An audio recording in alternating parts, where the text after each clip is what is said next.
Well, hello everyone. I want to talk to you guys today about something a little bit different. I want to talk about web programming.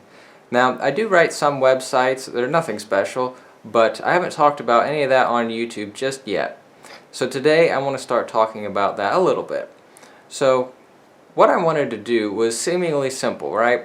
This is a website I made for my father's business, and what I wanted to do was show visitors the time and a temperature. It seems like a simple thing to do, but when you visit other websites that have a time and a temperature displayed, a lot of times they do this with some kind of scripting program, like let's say JavaScript. And that's okay. But the thing about JavaScript is that's extra code in the website that is actually built. The program is actually built when you visit that website, so it can slow down performance, especially if there's any kind of scripting errors.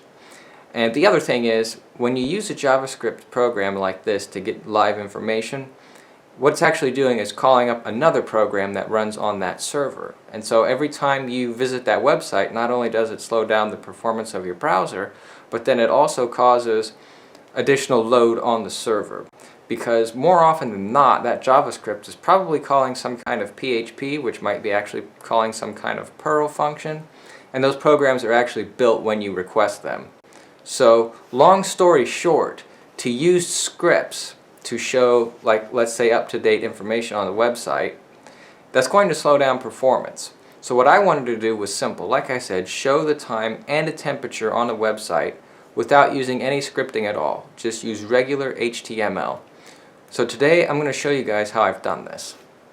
Alright, so first we'll take a look at what's called the front end of the website. That's the code that makes the part that you actually see work, what the visitors of your website actually see. So the website is dhcservice.com, and if you go there and look at the source, you'll see that it is just plain HTML code. But I want you to notice this line here, and I've embedded this iframe. An iframe, the only thing that is a tag to embed another HTML website. So essentially when you visit the front page, it's loading two websites. It's loading index.htm and it's also loading output.htm here, like we defined in our iframe. But when you go to output.htm, you'll notice that it does have an HTML code for the font size, but then it just has this information. It's local temperature, and it has the temperature, and then local time. So that's just a plain text file. There's no scripting involved in that, but I assure you this is updated every minute. And this is where it gets tricky. Okay, so we've got our website to load the main page, and we've got it to load the iframe with the output.htm that holds the information embedded in it. So far that's really easy to do, like anybody could do that. Very basic HTML. The trick is we need output.htm to update itself, so that way when somebody visits the page, they're not going to get output.htm that's old. We want a new one. So what we need to do really then is we need a microcontroller to read the temperature, and we need it to get that information into our web server. Then our web server needs to be able to read that information from that microcontroller and then save it, basically log the information in a file called output.htm. Not only that, but the server has to delete the old one and make a new one every 1 minute. Let me show you how I've done this.